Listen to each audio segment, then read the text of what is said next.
আসসালামু আলাইকুম। আজ আমি দেখাবো খুব সহজেই বাসায় অল্প কিছু ইনগ্রেডিয়েন্টস দিয়ে কিভাবে চিকেন চাপ বাসায় তৈরি করা যায়। তো আমি এখানে নিয়েছি কিছু চিকেন, দিয়েছি হাফ কাপ দই, টক দই নিয়েছি আমি।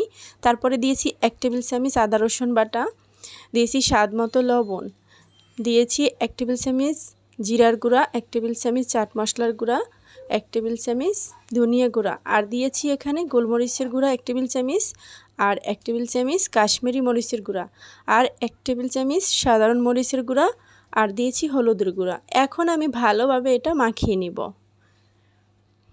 আমি যে মশলাগুলি এখানে দিয়েছি সবই কিন্তু রেগুলার রান্নায় আমরা ব্যবহার করি, আমাদের কিচেনে কম বেশি থাকে। এখন আমি চিকেনগুলো দিয়ে খুব আলতো হাতে ভালোভাবে মাখিয়ে নিব। তারপরে আমি এখানে একটা প্যানে সরিষার তেল গরম করে নিয়েছি। আমার আঁচটা কিন্তু লো হিটে আছে। আমি এটা খুবই সময় নিয়ে একদম অল্প সময়ে এই চিকেনটা হবে না, অল্প সময় ভাজতে গেলে পুড়ে যাবে আর ভিতরটা কাঁচা থেকে যাবে। তো সেজন্য অনেক সময় নিয়ে চিকেনটা ভাজতে হবে, আস্তে আস্তে যেন ভিতরটাও ভালোভাবে কুক হয়ে যায়। তো আমার ভাজা হয়ে গেছে, এখন আমি এগুলো তুলে নিয়েছি। আমার চিকেনগুলো কিন্তু রেডি।